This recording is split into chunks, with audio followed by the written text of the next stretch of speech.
Hello everybody. Okay, so the holidays are behind us and so are most of the questionable nutrition choices, right? We get out of the holiday party circuit and eating returns to somewhat normal.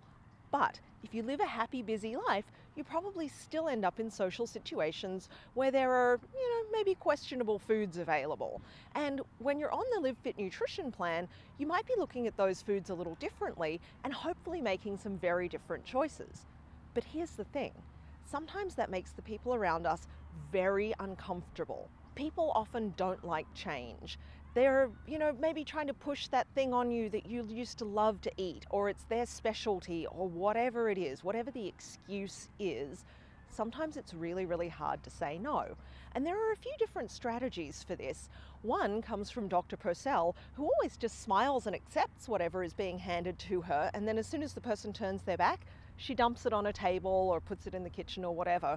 And I know we all have problems with wasting food, but when you think about it, that food's going to go to waste, whether you put it to the side before you eat it or consume it and it sticks to your waste on the way through. And if you're making a different choice, obviously you don't want to go there.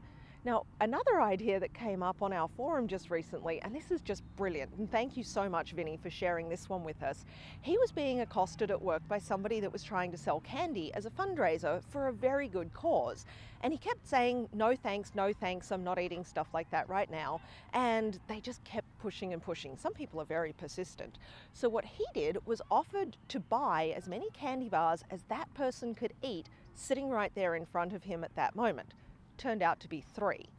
I thought that was brilliant. Vinny, you're a genius. So maybe you want to employ that tactic. If somebody's being pushy and getting to the point of rude, maybe you just want to suggest that they can eat as much of that pie or whatever it is as they want in place of you, in front of you, and see how they feel. And then maybe they can be the person that has the tummy ache and not you.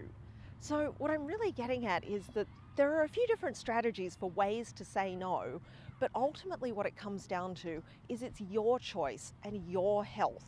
And if somebody's feelings are getting hurt because you don't want a piece of whatever it is they're pushing at you, that's on them. That's not on you. You've made a different choice for yourself and you want to stick with it, and I want to help you stick with it. So don't let other people derail you. Even if it comes to saying yes and smiling and saying thank you and then just putting whatever it is to the side or turning around and handing it to the next person who doesn't care about that right now, that's okay.